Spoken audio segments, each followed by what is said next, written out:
Hey guys, what's going on? It's your boy Flavio. You guys are watching the House of Collectibles. Thank you guys for tuning in.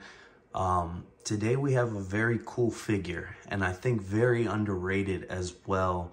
But if you are a Star Wars super fan, you guys know that these guys have a place in every Star Wars collection. These guys are the Tusken Raiders, specifically from the Mandalorian series, but these guys can fit in your Star Wars display no matter what, because you've seen them in the prequel trilogies, you've seen them in the original trilogies, and you're now seeing them in these live action Star Wars spin-off shows.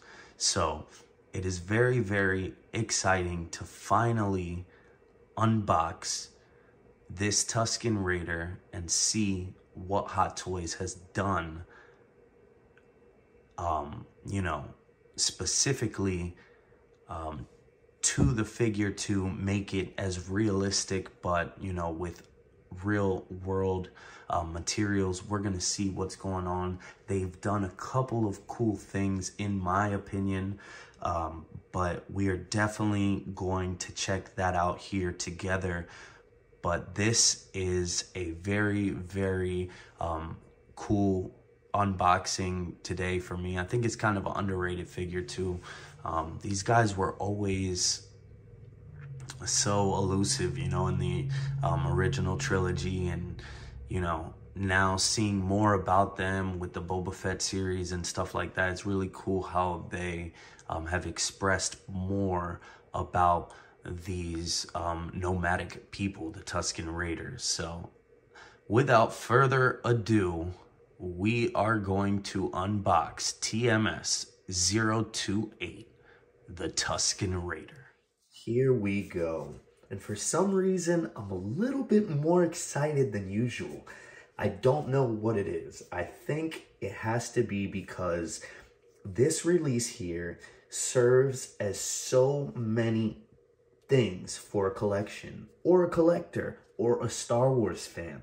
You guys, we have the Tusken Raider here, and these guys are very, very embedded in the DNA of Star Wars. We've seen them from the original trilogy, we've seen them in the prequel trilogies, and lastly, we've seen them now today in all these shows that we love in Disney Plus. I'm very excited to get this guy out here and see what he's really about and see what HotToys has done with this figure. Like I said, this guy serves many purposes in a collection, and I really love the fact that he can be sort of that set dressing for your collection. Starting off with the box here, you have the Tusken Raider up front, looking very, very menacing with his gaffy stick. I would not want to be fighting this guy. They always looked very creepy, and they definitely gave me nightmares as a kid growing up and just wondering what was under all those tattered pieces of cloth. Down below here, you got the Star Wars logo done in that nice foil. You have the Star Wars cigar band going over the top in a nice sunburnt orange banner, signifying this is for the Mandalorian series. You have TMS028, Tusken Raider 1/6 scale collectible figure. On the side here, you're going to have a beautiful shot of the Tusken Raider once again, and these are all images of the actual figure itself. And then right there above, you can see it spilling over to the other side. On the back here, we have the normal, boring, legal information, contact, and whatnot for Echo Base, Rebel Base, and all of the partnering people that deal with HotToys. So that's really cool. And now we're gonna pop this top layer of the box off, and you are just welcomed with another beautiful shot of the Tusken Raider here by HotToys. I know a lot of people always say, why is this artwork not on the front of the Star Wars boxes? And I can kind of agree there. I can kind of agree with some things. I concur. But I will say there's nothing like seeing your display boxes of all the Star Wars figures and all the characters, just that one silhouette up front. I really love it all together. It really ties in, you know, the classiness of the Star Wars line IP for HotToys, but overall, we all know that the artwork is really here on the inside of the boxes. And just, that is amazing. That's a pose that, you know, I can see a ton of collectors doing, even myself. That's just, you know, a very normal pose that we would see a Tusken Raider in. So, without further ado now, we are gonna take this Tusken Raider out of his clamshell sarcophagus and see what that first look is like. Popping this off here. Like I said, guys, YouTube is very hard. It's very hard to do this on camera. It makes it very easy, you know, with, you know, different transitions and whatnot. But when you're just going right into it, it's very, very tough. But to save time here, that's what we're going to do. I'm already very impressed with the way it looks. And here you go. First in-hand impression, guys. We're going to put him to the side and take a look at everything else, you know, that we get inside the box with our Tusken Raider. Let's do it. Now, I know it doesn't seem like a lot here for the accessories, but for sure, these accessories are definitely worth having with your Tusken Raider. Starting off with the base. Yep. It's the shitty sand base. Once again, it is back here again, guys. And we are already very numb and used to getting this. I think all the releases that we've seen with Star Wars that this thing comes in the box is just, you know, very disappointing. Nobody really likes this base.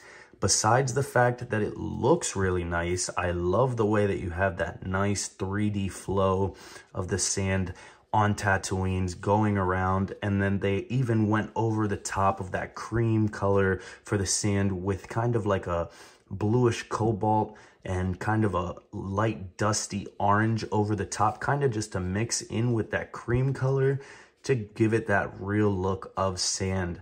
But you got even these molded footprints in the sand, which I love once again, but if it made sense for the figures.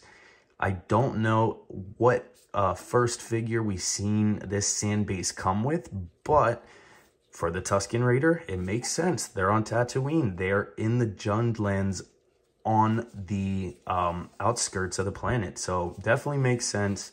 But again, the feet never line up with the figures. Up front here, you get a nice metal nameplate with Star Wars, Tusken Raider, and down below, that looks very good. And now for the weapons. This here is a very recognizable weapon that we see all Tusken Raiders with and have seen them with. This is the Gadurfi, aka the Gaffy Stick. This thing is amazing. And actually a fun fact, this was designed after the Totokai, which is a Fijian handheld weapon that was used by Fijian warriors in their history. So that is a very cool backstory. But the Gaffy Stick is just this very menacing weapon. You know, on one side, it has a spike, you know, for stabbing, and also, you know, kind of a bludgeoning tool as well mixed in there. And then you have a hook piece down here also with a point, and this is also for a bludgeoning side. So that thing is, you know, very, very deadly when it comes to the hand-to-hand combat that, you know, these guys would be using this with. But, you know, very subtly you can see that weather grain detail all over the top. This thing is beautifully done. You have these kind of spiked or kind of like acorn style design on this side. I really love the way that's looking, but it really has a wash within the crevices. It looks like real wood, and it really gets the job done. Down here, you even have, you know, light silver dry brushing over the top to signify, you know, that there's scratches on the metal. There's even a dirtier wash on the inside that is really, really looking good. No complaints there. And I like that even just that subtle white paint job on the tip is kind of to signify that it's a very sharp point. So I really love the way that that gaffy stick is looking.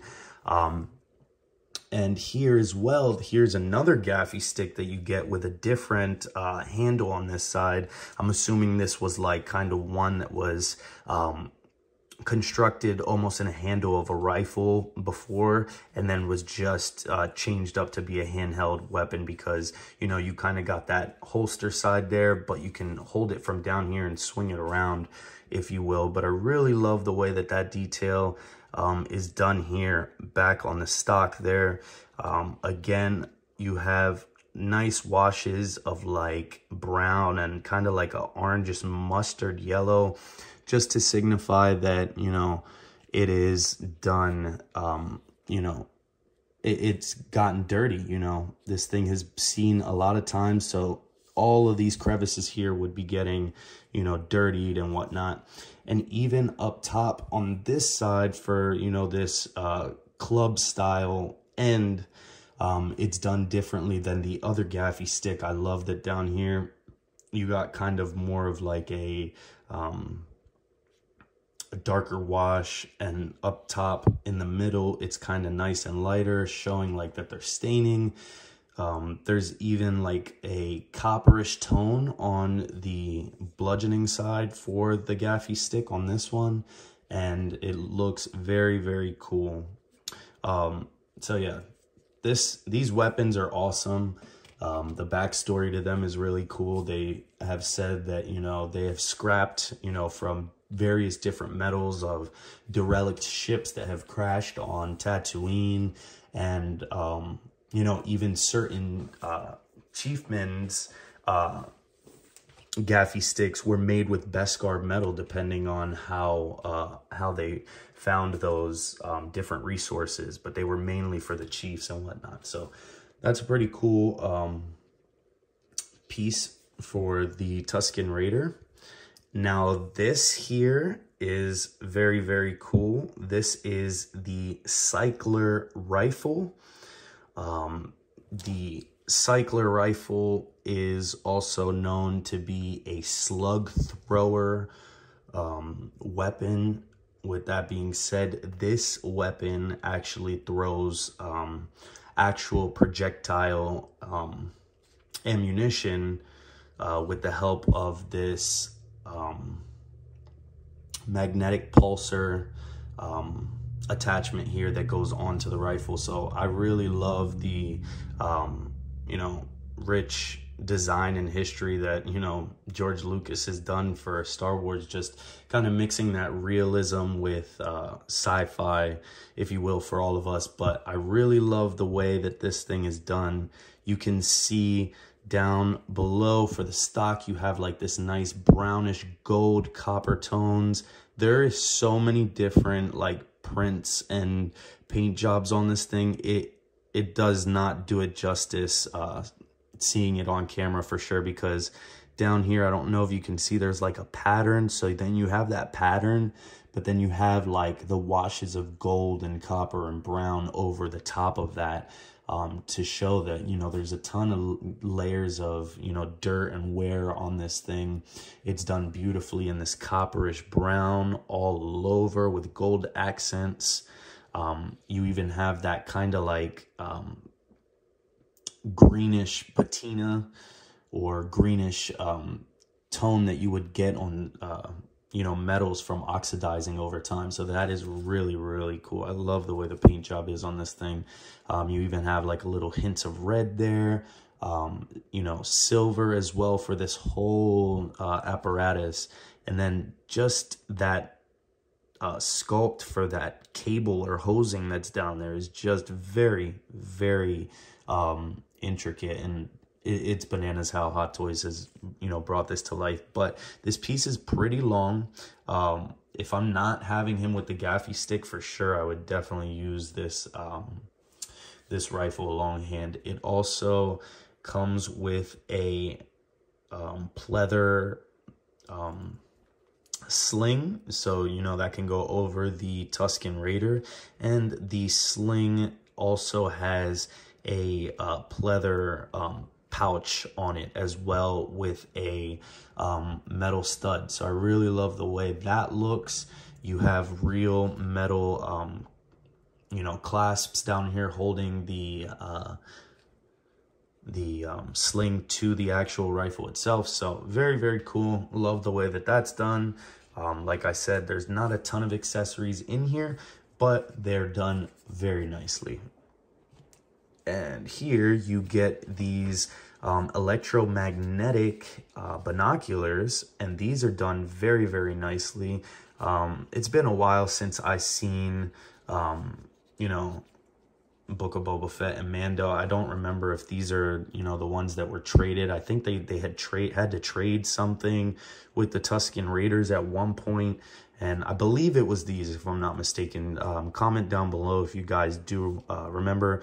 We've seen these plenty of times though in the Star Wars universe. These guys are very, very cool. You kind of have that, you know, main lens right out front, and that's done, you know, in a nice shiny black.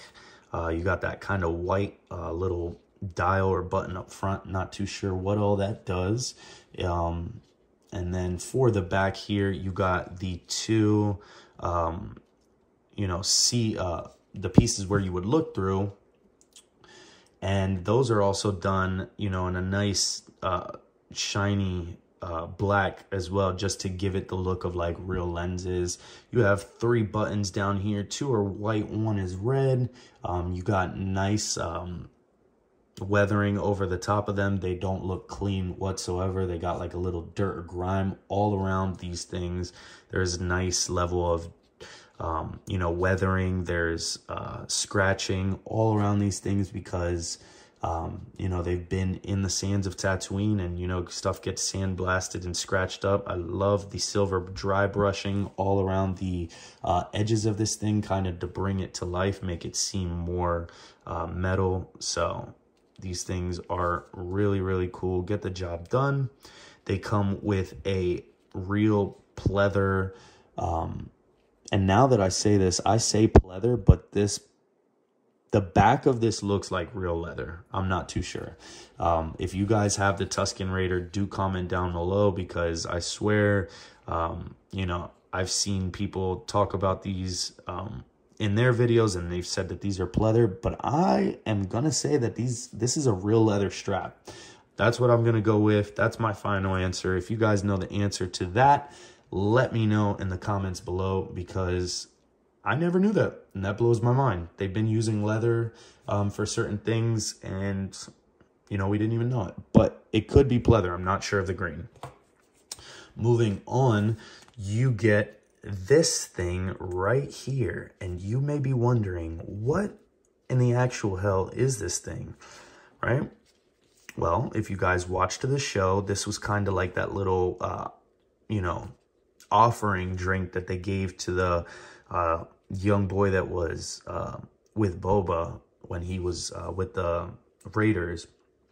This here is a black melon, and the black melon is definitely very embedded in the DNA of a Tusken Raider. A black melon is found on the Jund lands out in Tatooine and the outskirts, and these things are pretty much melons, and they are fruit that are filled with a water or milky-like substance, and it is said to taste horrible.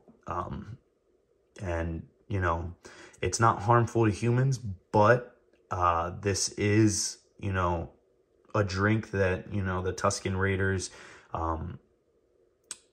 you know, consume to stay hydrated out there in the Tatooine sand deserts, because you guys know that they believe that pretty much water is sacred and whatnot, and they're always attacking you know, water stations and moisture farms and all stuff like that. So they think that water is sacred, so they always like to free the water. And we've seen a little bit of that in Boba Fett, I believe. But those black melons is how they stay hydrated. So that is really cool. I love that. And over here, you get a bandolier. And this is done very, very nicely. This bandolier, alongside the one that comes on the figure already, is a different style than this. And you will see this later. This thing is made of pleather. It's done very nicely. It has a, you know, leather style looking grain to it.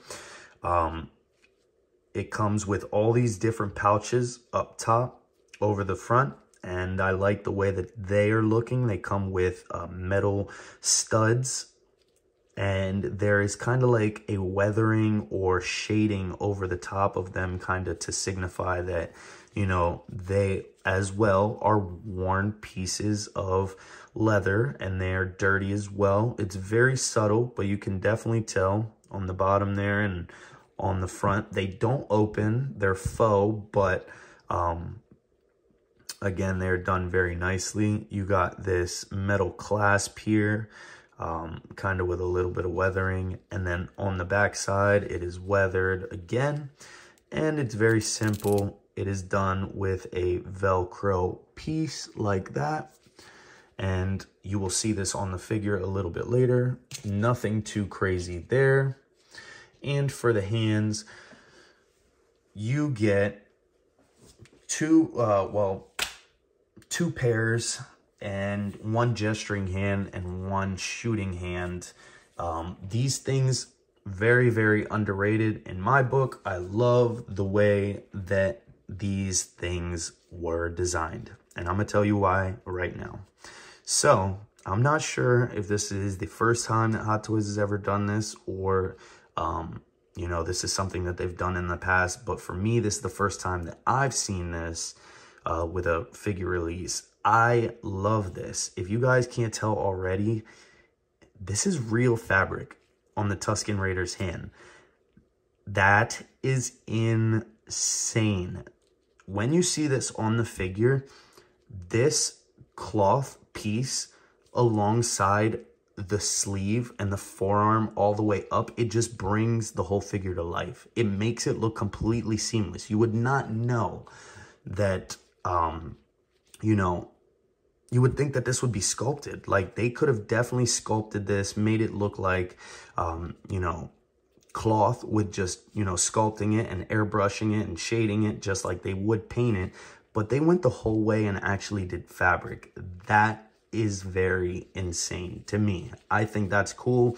I would love to see more stuff like this from Hot Toys. I'm sure it's going to be a pain in the ass to get accessories on these hands, just because they're very stiff. They're not that bad, actually. They're kind of soft, but also with that fabric material, not too sure how that's going to go. Nothing too crazy there, though. They're done very nicely. They seem like gloved hands, because I'm pretty sure, yeah, they wear gloves, and then they got the wrappings over top. So very, very cool. I like the way that looks. That is it for the accessories, though. We are going to take a close look at the figure now and see what he's about. All right. If you ask me, this is definitely a Tusken Raider. He looks the part. I love it, guys. Hot Toys did an amazing job here. You can see the Tusken Raider, no accessories, just the figure itself. He looks amazing. You know, you have that wired robe cape. You have the bandoliers, the one around his waist. I love, you know, the little things that Hot Toys has, you know, upped the bar here on. You know, you got that seamless look for the hands and the wrist. That's a really cool thing. It's not entirely perfect, and we're going to, you know, dig deep into that. But, you know, no complaints here. The head sculpt is amazing, guys. You know, you got the spikes there. You have all that tattered cloth wrapped around, and the sculpting looks amazing, if you can't tell already.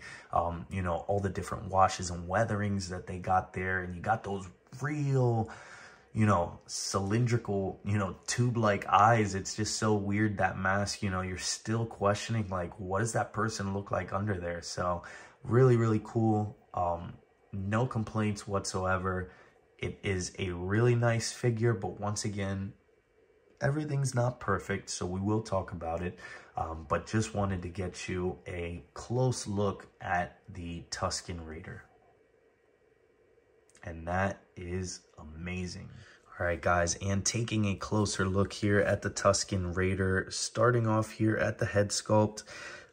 Yeah, like I said, guys, it has so much detail here. You guys can see all of the different, you know, textures and markings here for all of the cloth-like pieces. You have deeper shades of brown, you know, in certain creases. You have all the washes, and up here for the spikes, you know, there's even a slight subtle bit of weathering all over the top of these pieces of metal that just really, really bring it up to life. You see even here, up here on that one tusk, it's just ever so slightly coppered, stained compared to this one that is a lot cleaner. So very, very unique in terms of weathering applications here. Also for the mask, as you can see, sort of for the pleather-like mouthpiece, you know, that you would see in the movies, is done exceptionally well with that kind of like glossy-like material there for that leather style material. So they did a very, very nice job here on the head sculpt. Again, no complaints.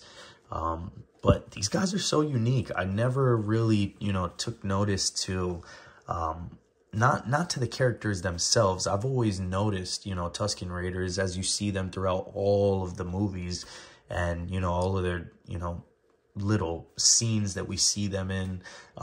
But they're almost like Mandalorians as well. You know what I mean? It's almost like, you know, their headgear and everything is like a code of honor. It's almost like, you know, these at infancy, these guys, you know, are dressed, and it is said that, you know, nobody's ever seen Tusken Raider without, you know, their mask, and if they did, they didn't live long enough to see it. So these guys are very, very unique in the way that they are very, you know, their tribalistic ways, and you know, even keeping true to themselves within their own culture. They don't even show each other their faces. So it's kind of interesting. It was a very bit of a resemblance to the Mandos there, and, you know, the way that they think with, you know, keeping the helmets on. So just thought I'd, you know, throw that out there to you guys. But yeah, just, it is a very, very cool piece. Like I said earlier, this piece right here is one whole piece itself. I'm still not sure how it is, you know, attached. I believe it's under the neck piece, but that's, you know, real metal there. That's die cast. Although, you know, the bandoliers are pleather, and that's, you know, a lot of the accessories that you do get with them. You know, this figure is pretty, you know, pretty decent. I'm not gonna have much complaints about it, I don't think, long term, because as long as the pleather, you know, is fine, you know, and you keep up with it, this figure is mainly all cloth here. So, you know, the articulation is endless and limitless. If you think about it, I mean, you know, you got that padding in the waist there, you know, that might hinder, but you could work around that. And, you know, I'm sure there's people that probably even removed padding, just like they do for other figures. But one of the cool things here is the arms here. You know, we always see that they got that wraps and, you know, all of their cloth, you know, wrappings all around their hands. But Hot Toys, they went ahead and, you know, upped the ante here. these hands that they got or have actual, you know, cloth down to it. They could have just easily sculpted that, and, you know, they continued that down. So altogether, this figure does look very, very seamless. And that is one, you know, plus to having this in your Star Wars collection, you know, as it's, you know, a token piece to other characters, and you can, you know, make nice scenes with them. They're very seamless, you know. So for people that like seamless figures, or almost, you know, you can't, where it's hard to tell, you know, for the seams and joints and all of that, this is, you know, one of those ones to pay attention to if you haven't picked this up yet. But like I said, you know, not every figure is perfect here, and this is the one thing that kind of sucks for this figure. And although Hot Toys did not make this with a split cut design here, and what that means is, you know, there's no break in the ankle, so you're really only going to get this in articulation side to side for the boot, because the peg is in here. And it is a shame. It sucks, you know. I mean, you can get the forward and back and side to side a little bit, and you can work with it. It's possible. But it's a trade-off.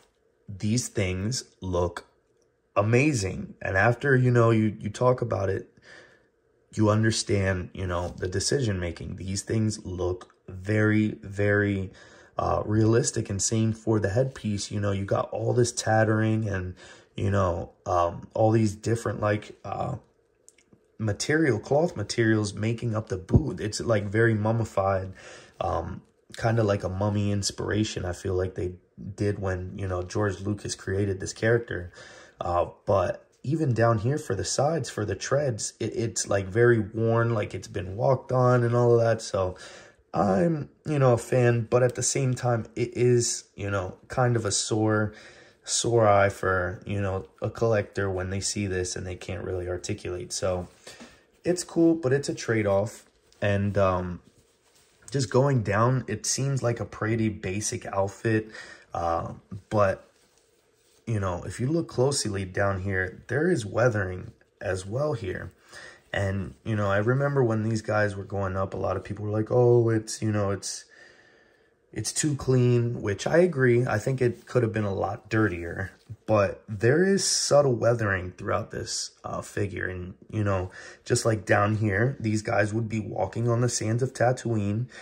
So, you know, their lower skirt pieces would be getting dirty. And, you know, we see that here, Hot Toys is done. But I don't think, you know, the community thought it was enough. And I kind of agree with that. I think it could have been, you know, weathered up a little bit more. But what can you do? That's what they gave us. There's people, you know, that do custom paint jobs and stuff like that. So you can always mess around with your figures like that if you want to, but it is a shame, you know, right out of the box that it wasn't completely dirtied up. But I think Hot Toys, they do like to weather stuff, but I think although with weathering, they like to keep it a kind of like a consistent kind of look to it. And they won't, I don't think they'll ever go too crazy, you know, and, you know, weathering, unless it you know, deems, you know, serviceable for that character. But, you know, overall, this guy is awesome. So we just took a close look at him. Now we are going to take a look at the articulation and finish off with a pose or two. All right, guys, and now we're going to take a quick look at the articulation for the Tusken Raider here. Starting off with the head sculpt, it is on a double ball peg, so this whole piece here moves together in conjunction with the neck peg here at the bottom. You can go up to about that far, look very, very significantly down, and he can tilt from side to side and move all around like that. No hindrance, really.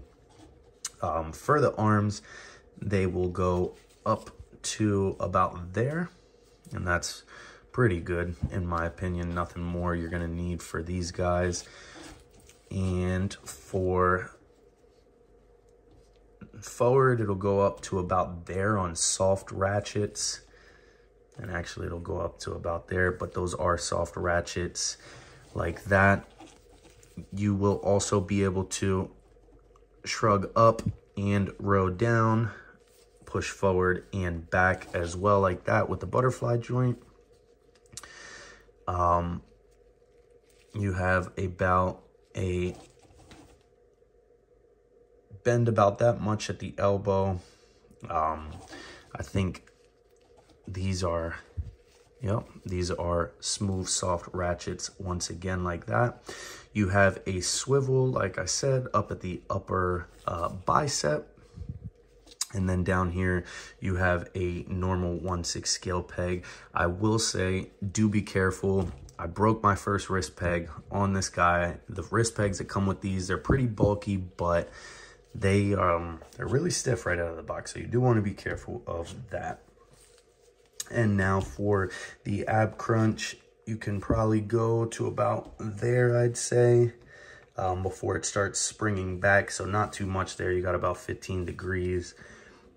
And back though, it's pretty significant back. So probably 15 to 20 there on that. And then not too much on the side to side pivot here, just because there is a lot of padding contending in the waist area. You do have a twist incorporated there though. Nothing too crazy once again. And for the legs here, they will go out to about there, and that seems to be the full way. They're on very, very clicky ratchets, so nothing to complain there. And those ratchets are very, very satisfying when they click. They will go out to about there, so that's pretty far. Nothing more there that you're gonna need for these guys. And then as you can see, there is a swivel at the upper thigh. And for the knees, you have very, very tight and clicky ratchets there. Smooth for the knees, but they are very, very sturdy. You can tell once you guys articulate that yourself. And down here, we'll lift his tabards up here, but down here for the boots, very, very big letdown here like we've already seen before, but no split cut boot design, so all you're gonna get is just that little bit of rock from the upper part of the boot. And again, like, so you can move from either way, but I do wish they would have constructed these a little bit better. So who knows, maybe we'll see more Tusken Raiders in the future, and there will be an update on this model. But yeah, guys, that is the articulation for the Tusken Raider. And hopefully you guys enjoyed. Let me see if I can get a pose out there for you guys. All right, guys, quick change of plans. This is the pose that I got for the video. Unfortunately, as I was going through my poses, yes, I broke my wrist pegs. Oh man, it's not gonna be the last time. And you know, that's very, very normal. Yeah, man, for some reason, these wrist pegs, they were really stiff. Like I said, fresh out of the box, I possibly could have warmed them up. I know people like to heat up the hands and do all of that, but, you know, I was trying to be as cautious as possible. I thought I was fine. The one wrist peg, the first one broke. That was my fault. I didn't know which way the swivel was going, and I just went for it. I didn't give it a, you know, a little nudge and tried. The second one, though, I literally didn't even try to apply that much pressure, and I guess it went. These pegs on this Tusken Raider, for some reason, they're really, really stiff. They're nice and sturdy, so I'd rather have that than loose joints, but unfortunately, I broke both of my spares. I might possibly post a video on how to fix that if you get a wrist peg stuck in a hand. So stay tuned for that. I feel like that'll be helpful for certain people. I've seen videos on the past, but when it actually happened, I just went for it, and pretty much I just tried to drill it out as best as possible. You know, this isn't one of those like grail figures for me, but every figure does you know, have sentimental value. So it does suck that I, you know, broke those wrist pegs, but very, very easy, you know, probably just go on eBay, get some spares, maybe hit up Toy Anxiety or something like that. So stay tuned for that. I will be doing more poses for the Tusken Raider, possibly on my Instagram, so stay tuned for that. But yeah, guys, this is the only pose I have. Nice, pretty basic pose, the shouting pose that we usually see them in. I put the rifle on him. Sorry, I forget the name of it, the cycler rifle. Sorry, there it goes.